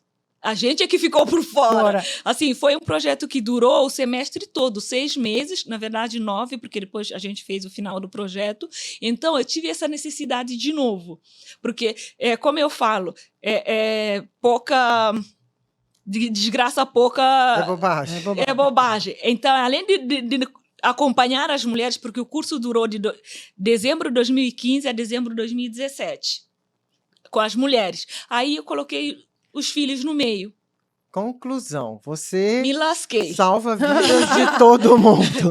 Não, porque o que acontece? Tudo que você passou, todas as dificuldades que você teve como mulher, refugiada, negra, culturas diferentes, estar sozinha, ficou doente, tudo aquilo que você passou, eu acho que você sente essa necessidade de encurtar esse caminho para as pessoas, né? E você acaba abraçando tudo. Né? Você acaba abraçando tudo. E nessa parte do empreendedorismo aí que você faz, hoje você faz o que no empreendedorismo? Como está o seu empreendedorismo hoje? Olha, meu empreendedorismo está gigantesco, mas como você falou, eu gosto de abraçar o mundo, eu acho que eu vou resolver problemas de todo mundo.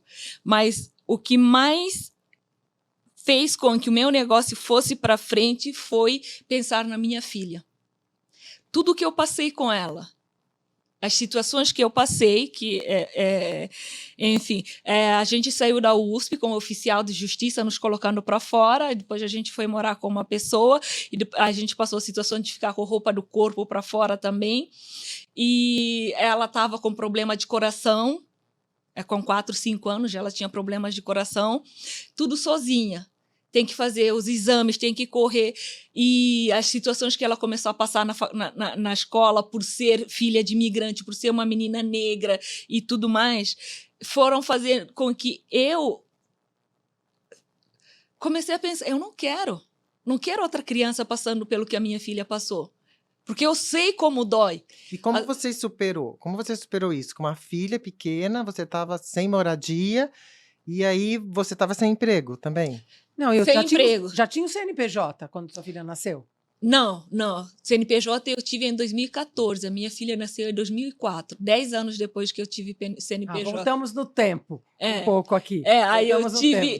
Não, como ela perguntou como é que isso... Então, o que foi gás para mim foi a minha filha. Eu não queria, porque eu chamo ela de princesa até hoje, tá? Com 18 anos. Eu não queria que outras princesas passassem pelo que ela passou. Mas, na verdade, o sonho ou uma necessidade forte é que, às vezes, nos impulsiona, né? A se virar, a fazer alguma coisa, a ter uma criatividade, a buscar um recurso, uma oportunidade. Então, nesse período, aí você já estava perguntando para você do seu empreendedorismo hoje. Hoje, o que você faz? O que você está fazendo na parte do empreendedorismo? Você vende? O que você... Acho que você importa ou pede ou traz coisas da África, não traz para customizar? Eu compro tecido aqui. Hoje eu compro tecido e o meu foco hoje é vender numa loja de âmbito nacional e internacional. Então, eu estou com minha empresa, eu produzo roupa, a roupa que eu estou usando eu que faço. Então, hoje eu compro tecido com uma pessoa que importa, de Angola ou de Nigéria. Isso. Não é um tecido brasileiro da 25. Não. É 100% algodão, tecido africano. Maravilhoso. Aí eu compro os tecidos com outros imigrantes que compram dos seus países e vêm vender. E eu mesma penso os modelos, faço a criação, o design, eu mesmo corto, eu mesmo costuro, eu mesmo vendo. Então, eu sou equipe. Eu que que- gesto, eu que cuido das finanças, eu que cuido da produção, eu que cuido do estoque, eu que cuido das vendas, então eu que cuido da minha casa, sabe? Continua. Você lembra que você falou agora há pouquinho para mim do tripé? Qual é o tripé que eu estou falando? Uhum, Eu crio o meu negócio uhum, e esta renda que eu consigo ter, eu uso na minha casa, uhum, né, para minha manutenção, você e uhum. sua filha. Eu uso para poder comprar o material Uhum. e eu uso para ajudar as pessoas. Isso. Continua esse tripé? Não, Sim, sim. independente, porque às vezes a pessoa, eu te pergunto isso, porque às vezes é o ser humano, faz parte do ser humano. Às vezes o ser humano, quando ele começa a se encontrar no empreendedorismo Uhum, dele, uhum. ele esquece um pouco dos outros e às vezes ele, com a gente, o brasileiro fala muito, né? Só olha para o seu umbigo, né? E você, a tua história toda, vem lá da preocupação da sua irmã, a tua história toda sempre tem alguém no teu caminho que fazia com que você olhasse o outro, né? Como é que eu posso ajudar o outro? Não. Hoje você se encontrou, eu vejo que você se encontrou no teu lado de empreendedorismo. É isso que eu quero fazer, você está determinado. É Sim. isso que fez você criar a tua filha, ajudar a tua filha a ir para a faculdade, não ter a dificuldade que você teve no passado. Uhum, uhum. Aí tem uma curiosidade. E essas outras pessoas que estão chegando na situação que você chegou? Então, faz parte também desse teu empreendedorismo esse trabalho de educação, de norte para essas refugiadas? Sempre, sempre. Isso que eu falei que a minha filha foi o gatilho para eu não desistir de tudo, para que essas mulheres que estão chegando e essas crianças que estão chegando não passem pelo que eu e a minha filha passamos, como a Maristela falou, de encurtar o caminho. Então, eu continuo empreendendo, agora eu vendo numa escala maior, tem produtoras do Sesc que me chamam para fazer feiras, para fazer eventos, eu dou formações pelo Sesc de São Paulo, sobre a migração e interculturalidade, e saúde, na área de saúde e na área de educação, capacitando outras pessoas de como acolher a população de imigrantes. E como treinar também. Isso, é o treinamento que a gente acaba fazendo, porque eu fiz um treinamento que é falar, olha, a pessoa fala, mas os imigrantes não gostam de tomar injeção, não gostam de vacina. Por quê? Tem toda uma história cultural e tem toda uma história política por detrás disso. Como fazer isso para que ela aceite? Então, o meu trabalho continua o cuidar dos outros, não conseguir sair. E agora eu estou vendendo, como eu falei para vocês, tenho outros projetos em mente, então eu estou guardando dinheiro para fazer isso. Eu estou comprando, neste momento, no meu presente, eu estou focada em montar ateliê na minha casa. Então, no meu empreendedorismo, a minha cozinha, eu estou dividindo, colocando uma madeira, simples madeira. Aí fica o fogão e a pia, e desse lado fica a máquina e uma mesa para eu costurar. É que eu estou investindo nesse momento. Tudo que eu vendo, eu estou vendendo para conseguir uma máquina industrial, porque eu só tenho uma máquina caseira que acabou quebrando semana passada, então eu estou correndo e tentar vender o máximo que eu puder para comprar essa máquina, para eu poder vender mais, abrir a oficina na minha casa e conseguir contratar uma mulher imigrante para ficar comigo. E aí a gente pode divulgar os nossos produtos de uma forma maior, que em vez de pagar para ir para uma feira, eu pago para fazer na internet. Como é que se fala? Anúncio na internet. Sim. E essa mulher que vem costurar vai ter uma renda, vai ter um salário, e a gente vai vender e conseguir investir no nosso coletivo, que eu tenho um coletivo de mulheres imigrantes e refugiadas, que é a da África, quer dizer, Mãe África, para comprar material, para dar oficinas para essas outras mulheres aprenderem o que eu aprendi e fazermos juntas. E já estou pensando numa forma de conseguir mercado para elas venderem esse produto. Então, neste momento, esse é o meu projeto, meu ateliê e as oficinas para essas mulheres e meu ateliê. E o meu trabalho continua, que eu estava trabalhando, mas já há 6 meses que eu estou afastada por questão de saúde, continua sustentando minha casa, repondo meu produto, investindo nos meus projetos. Então, é sempre o tripé, sempre, sempre. Para quem tem fé, a gente fala Trindade. Eu, Deus e o Espírito Santo seguindo. Isso é bacana, porque como você passou por todo esse processo de crescimento, principalmente no empreendedorismo, né?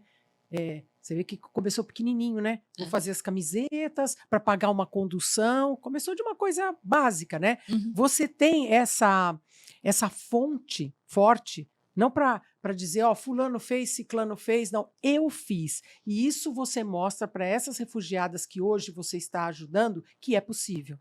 Isso não tem preço, tá? Uhum. Isso, Nádia, não tem preço. Bom, mesmo assim, vamos continuar aqui. Bom, Nádia, você contou várias coisas para nós aqui. Você se inspirou em algumas pessoas, em necessidade para você empreender.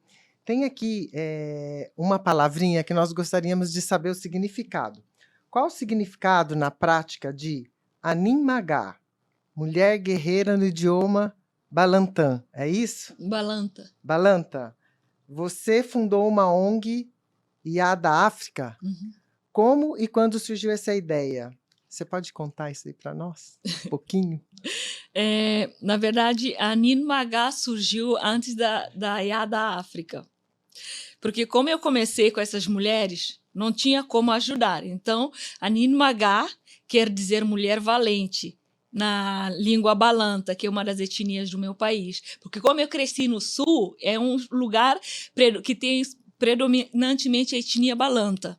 E uma etnia que eu me identifico. Eu falava fluentemente quando pequena, até os 11 anos. Então, quer dizer, mulher valente. É o que você é.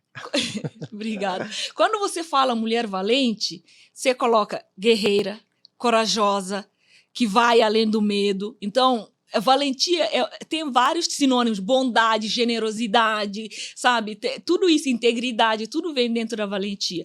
E, quer dizer, mulher valente, eu comecei a Ninmagá baseada nisso, para poder sustentar. Aí, quando eu vi, tem isso, essas mulheres, a gente está trabalhando, tem esse grupo, eu estou conseguindo vender e tudo para fazer, mas estamos espalhadas. Não temos um espaço, um lugar nosso para conversar, para estar junto.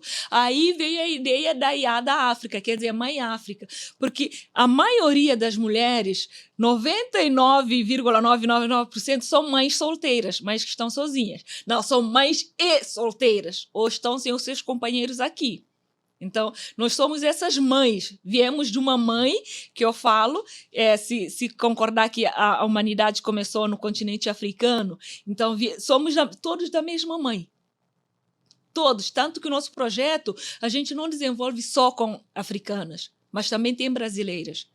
Então, como juntar todo mundo como filhos de uma mesma mãe para começar? E aí começou a Iada África, onde a gente se reúne para falar das nossas dores na nossa língua, para falar de uma igual a você, que você sabe que essa passa pelo que eu passei, essa sente, às vezes, não falar nada. Só a pessoa fala, Se conecta no conecta. espírito, na alma, nas Isso. emoções, em todas as Tudo. condições. E uma aula no curso que me marcou muito, curso de 2 anos, mas essa aula me marcou muito. A professora pediu para a gente fazer um desenho daquilo que é mais significativo para a gente no nosso país de origem. É impressionante, nossa. É impressionante que cada uma foi fazer num canto. As 16 mulheres desenharam a mesma coisa. Uau. O campo, um animal doméstico, sabe, a gente fala podibuli, que é pau de cozinha que se usa para fazer comida. Colher de pau. Isso, colher de pau. E 3 pedras com fogo, que é onde você coloca a panela em cima para cozinhar. Foi assim. E que significava? Estamos com saudades de casa. Olha. Que mesmo sendo uma do norte, outra do sul, outra do centro, todos desenhamos a mesma coisa, que é aquilo que nos conecta. Porque para nós, comer não é só comer e matar fome. A gente come junto, numa tigela grande, junto. E a gente conversa, a gente compartilha a comida que você vai fazer. Você não fala, eu vou fazer comida e você vai lá sozinho. Tem um que está descascando a cebola, tem um, sabe? Tudo, é harmonia, é estar junto.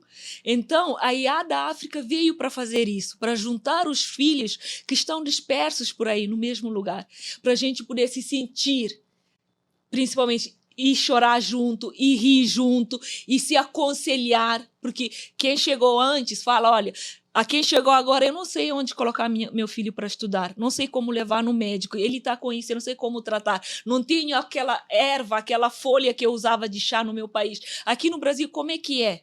Então, para continuar esse sistema de transmissão de conhecimento, Da própria cultura de isso que é da vocês. nossa cultura, fazer essa transmissão oral de orientação. Então, a gente fez isso. E mesmo durante a pandemia, a gente fez isso online.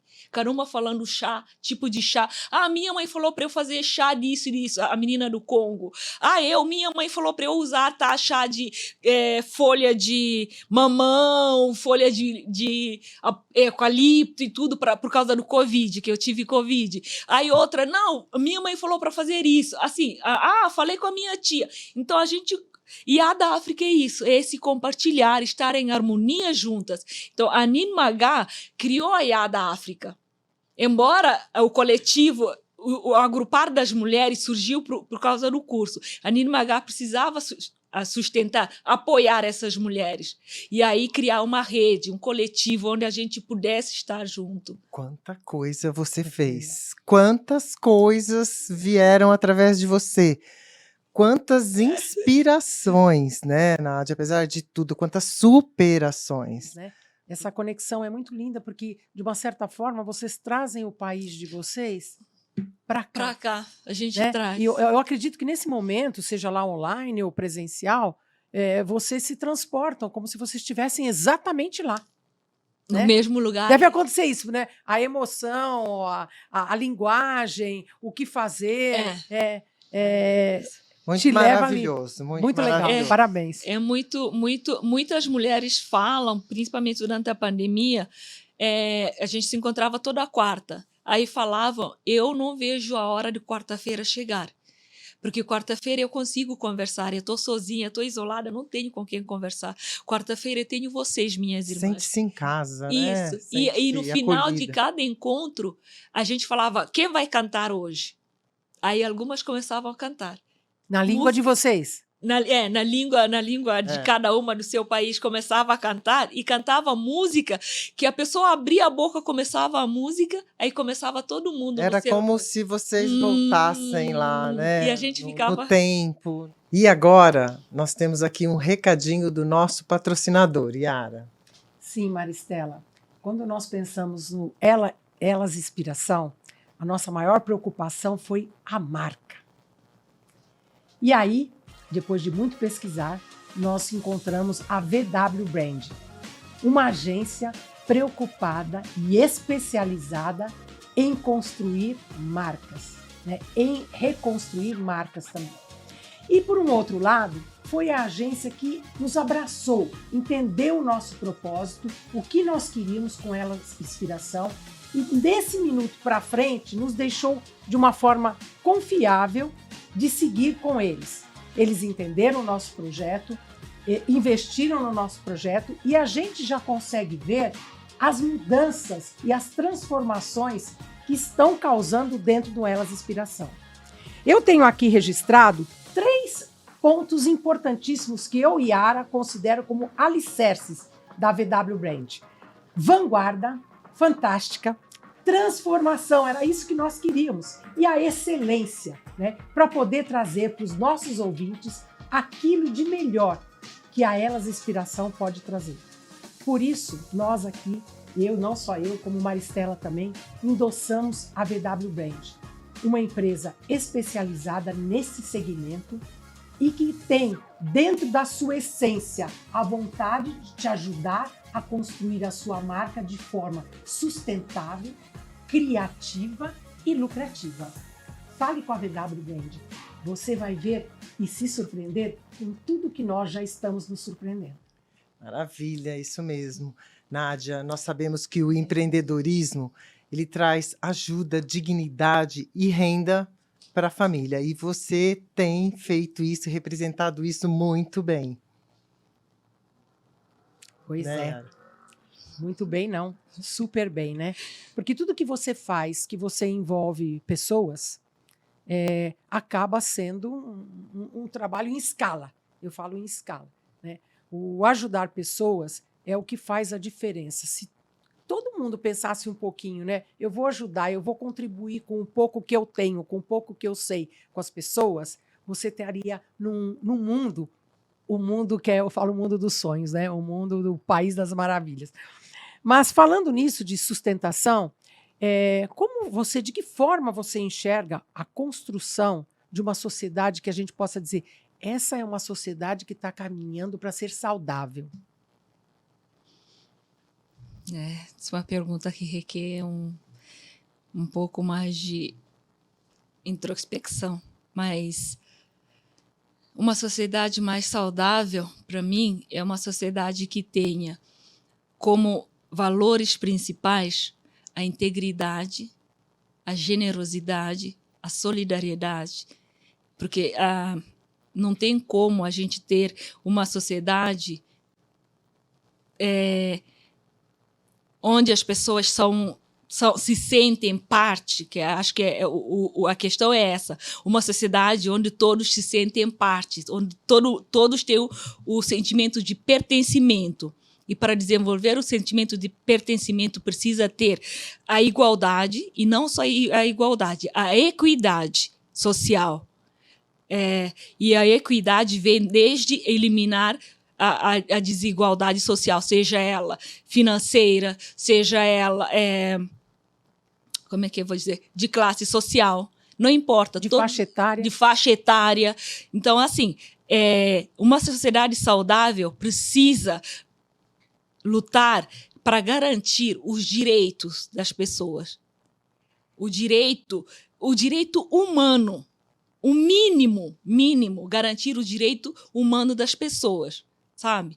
É isso que como imigrante, como uma pessoa vivendo aqui no Brasil, e não é que o Brasil seja o único país com déficit nesse sentido, eu sinto mais, falta muita empatia nas pessoas. Muita solidariedade. Às vezes eu vejo, porque a gente acha que, não, mas o governo não está fazendo nada. O governo não está fazendo e tem que fazer sim, é obrigação sim, mas nós também como pessoas temos o nosso papel, temos o nosso dever. Mas para que possamos cumprir o nosso dever também precisamos que os nossos direitos sejam respeitados. Que sejamos cuidados por aquele que foi constituído como responsável para cuidar da nação. Sim. Então, uma sociedade mais saudável, mais equitária. Uma sociedade mais equitária, eu acho que seria uma sociedade mais saudável. Mais humana, mais amor, humana, mais olhar o próximo, né? Quando você fala de empatia, né?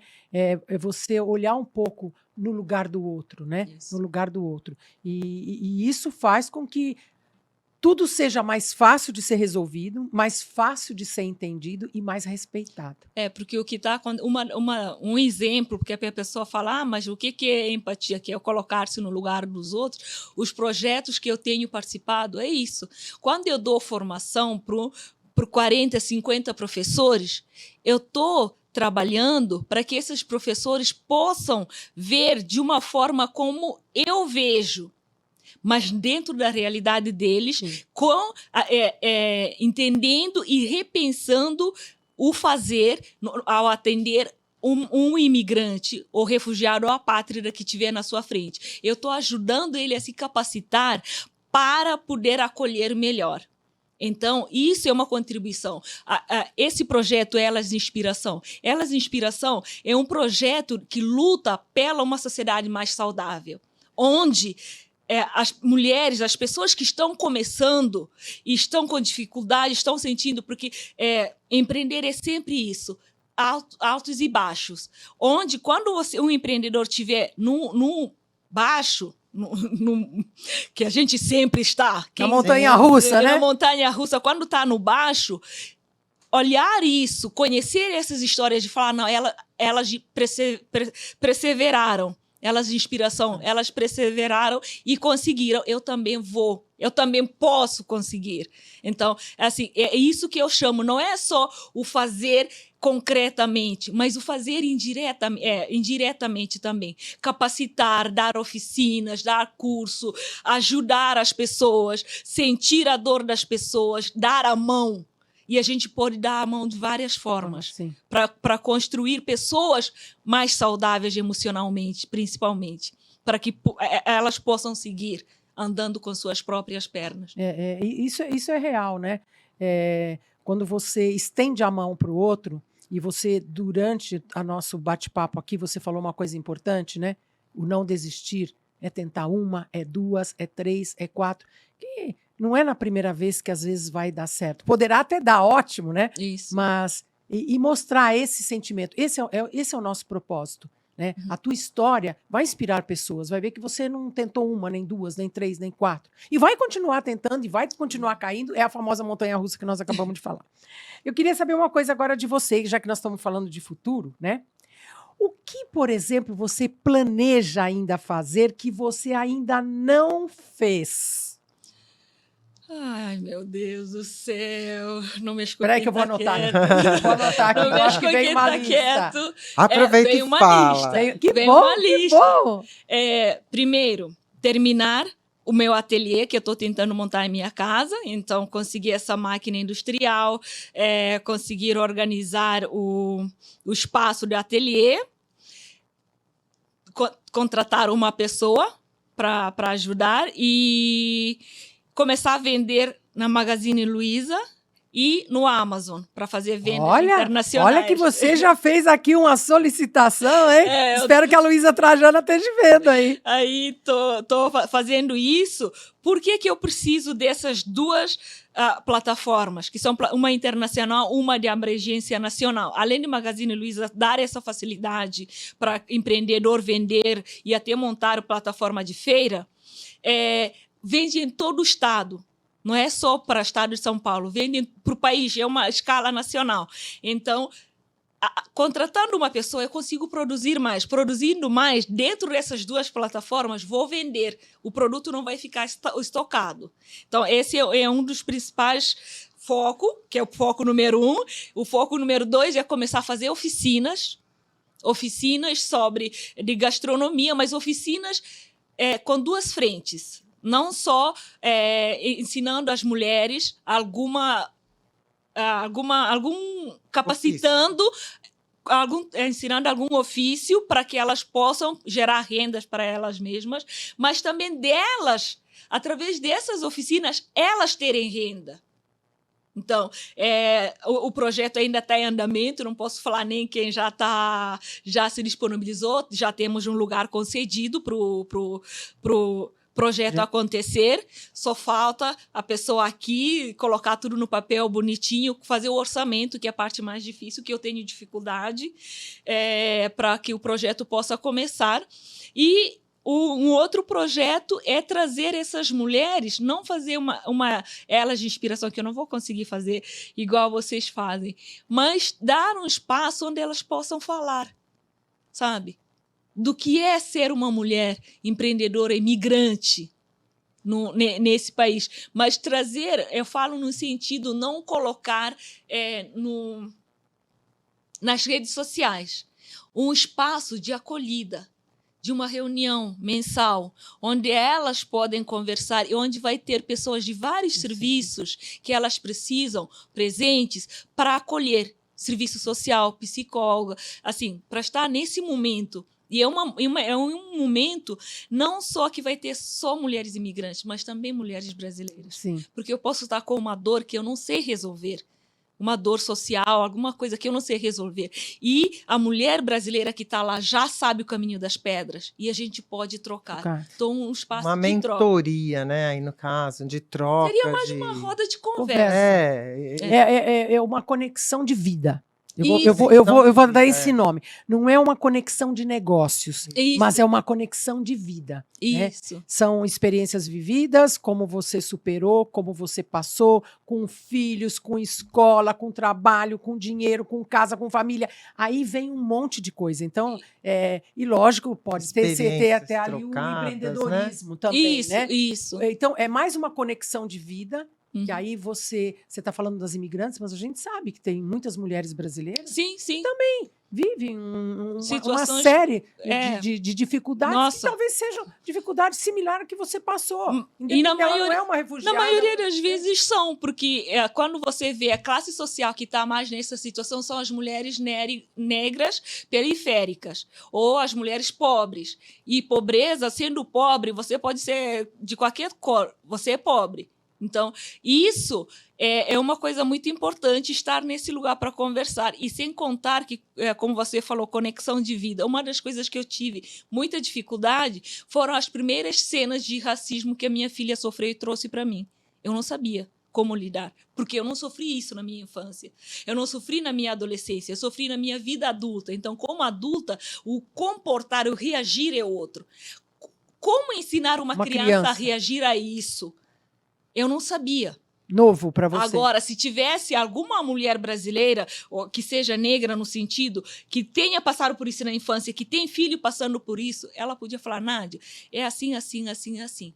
Eu tive que aprender e a minha filha teve que pagar com a minha inexperiência nisso. Então, assim, isso é muito...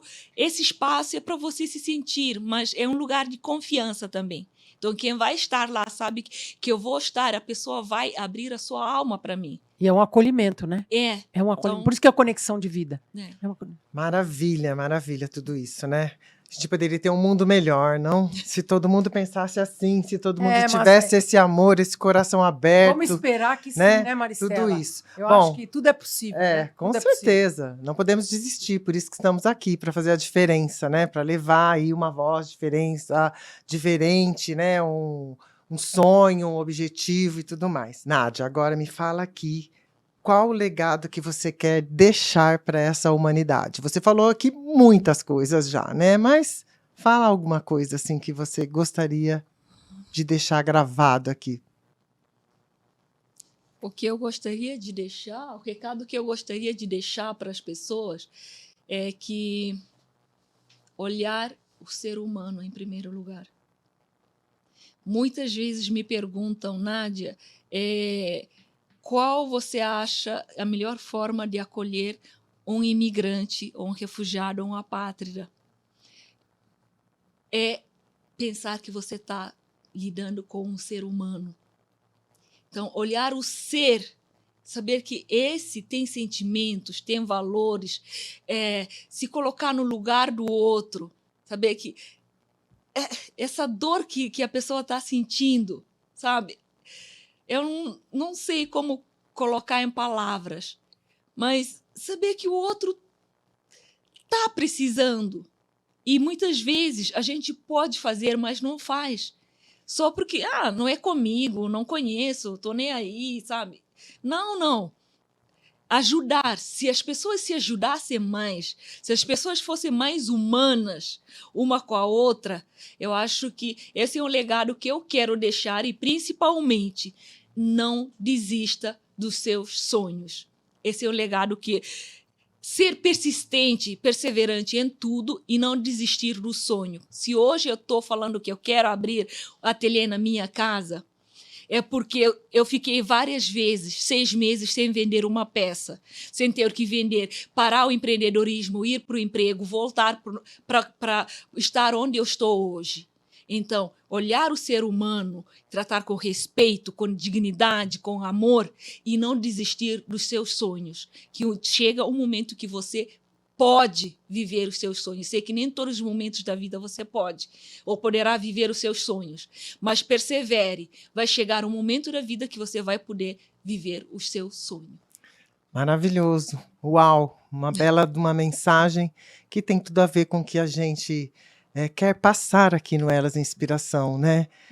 Esse amor, essa dignidade, a oportunidade, né? O dividir, o olhar para o outro. A Yara sempre fala isso, né? Faça para o outro aquilo que você gostaria de fazer para você, né? Amar ao próximo é voltar ao primeiro amor, né? Olhar para o sentimento mais profundo das pessoas, porque as coisas são coisas, né? Pessoas são pessoas, né? É muito diferente isso, né?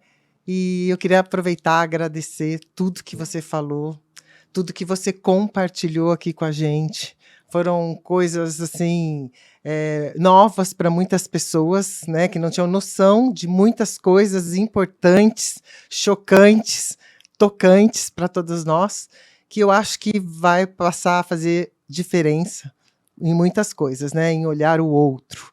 Então, eu queria te agradecer por você compartilhar da tua vida pessoal, né? Da sua vida profissional. Tenho certeza aí que o seu futuro empreendedor será maravilhoso. Com certeza. Maravilhoso, porque você já teve muitas experiências e uma das coisas que você falou, a persistência é a chave de todo sucesso, né? Empreender não é uma coisa fácil, Não. nós sabemos, por isso que nós estamos aqui.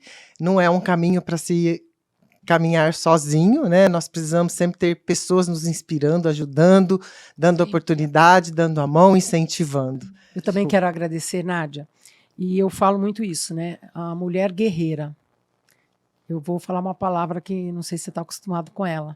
Você é uma mulher aguerrida. É aquela que vai na frente. É aquela que faz acontecer. É aquela que não tem medo. Eu senti em toda a conversa que nós tivemos aqui com você que o medo te joga para frente, te joga para cima. Por tudo que você contou, por tudo que você passou, pelas dificuldades, pela falta de resposta das pessoas, pela análise da tua cor, tudo isso te jogou para cima. Então você é uma mulher aguerrida, mais do que uma guerreira.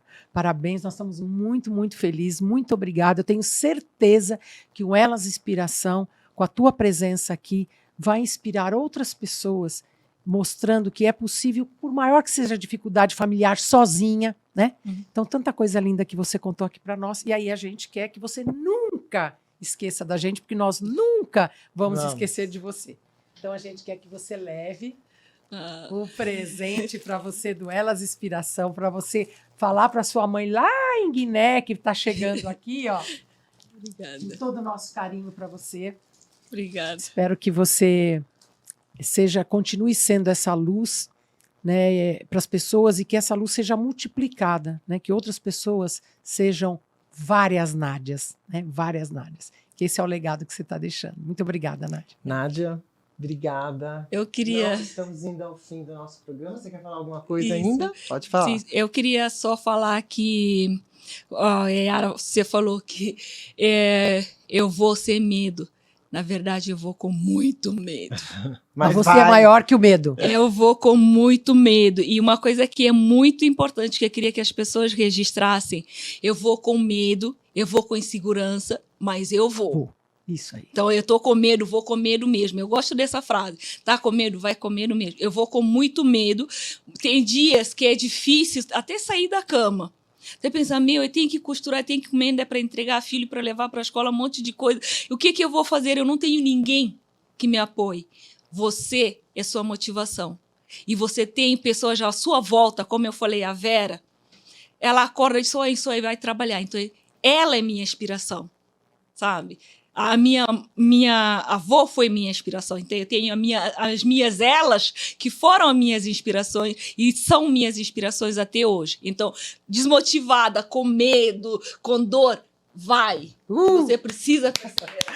Maravilha. É isso aí. Obrigada, É isso aí. Nádia. Muito Mas obrigada. fica aqui, a gente vai continuar. A Yara tem mais um recadinho para passar aqui dos nossos patrocinadores. Nádia, Maristela, quando a gente pensou no Elas Inspiração, a gente pensou na tecnologia. E aí veio na mente assim, por onde nós começamos? Aí nós precisávamos buscar uma empresa que trouxesse para nós não só uma tecnologia avançada, mas também que tivesse pegando a nossa mão e nos levando para cima nessa nova plataforma que existe hoje, chamada tecnologia. E aí nós encontramos a InitPay. A InitPay, além de ser uma empresa que vem impulsionando, a gente vem percebendo um futuro promissor com a Elas Inspiração, ela também teve a capacidade de enxergar e de nos trazer para esse patamar.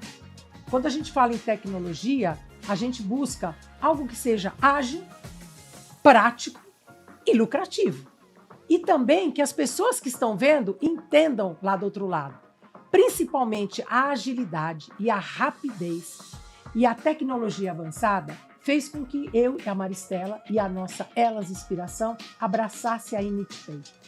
Com tecnologia, com respeito, com confiança e principalmente com soluções aliadas a estratégicas do negócio.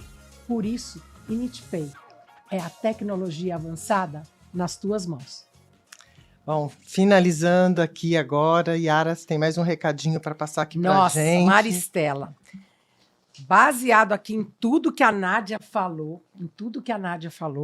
eu tenho algo aqui que eu gosto muito de ler, de pesquisar, de me informar, de trazer dados. Então, eu marquei aqui algumas coisas importantíssimas. A gente, sempre quando chega no final do programa, a gente procura trazer para vocês dados do que foi falado aqui. E eu queria trazer para vocês o seguinte: a 7ª edição da pesquisa Mulheres Empreendedoras e Seus Negócios, realizada pelo Instituto Rede Mulheres Empreendedoras, que foi inclusive citado aqui pela Nádia, e publicado no final de 2022, mostra que 60% das empreendedoras brasileiras são mulheres negras, Sim. contra 37% de brancas, 2% de descendência asiática e 1% de origem indígena. Então, isso mostra o projeto que a Nádia vem trazendo e tudo que ela colocou aqui. Diante desse painel, é fácil entender a força produtiva das mulheres pretas, negras, e quanto elas contribuem para a geração de emprego do nosso próprio país, né? Entre os 46% de mulheres que abriram seus negócios por necessidade, 71% são das classes D e E, e a maioria delas negra, 52%.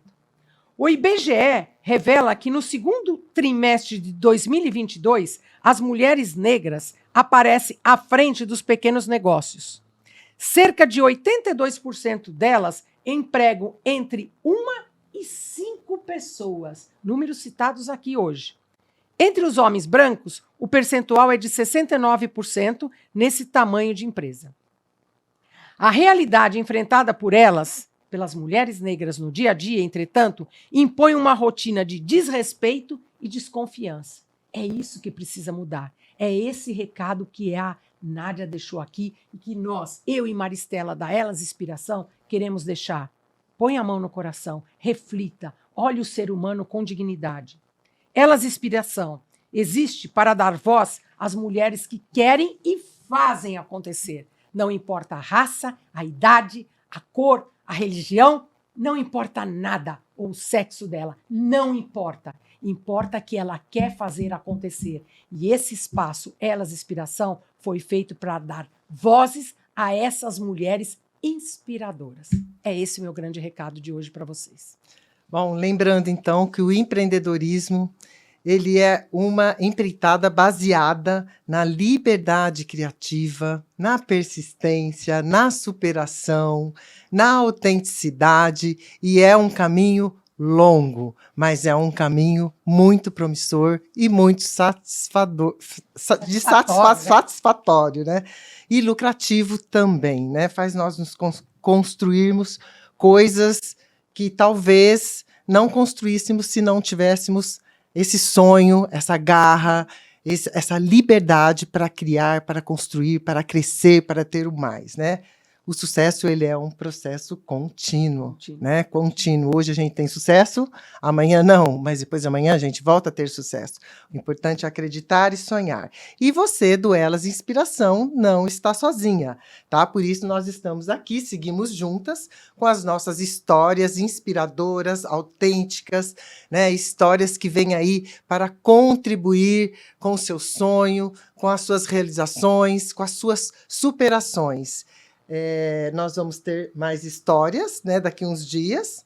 E então agora você São fala os aí do momentos nosso finais, canal, né? os nossos Parece momentos que quando começa a finais. ficar bom, tá acabando. Vamos agradecer aí, já estamos chegando aqui no final. É um momento de agradecimento aos nossos parceiros, a YL Consultoria, a VW Brand e a InitPay, que tem nos apoiado e muito, mas principalmente a você, nosso ouvinte. Nós temos muito que agradecer. Continue nos acompanhando, continue ouvindo as histórias que nós temos de liberdade, de superação, para que isso te inspire a cada dia e que te mostre que é possível. Por isso, siga-nos no Instagram, no Elas Inspiração Oficial. Vá lá no YouTube, clique lá, Elas Inspiração. Curte. Faça a sua inscrição, toque o sininho, esteja conosco, porque nós queremos estar com você.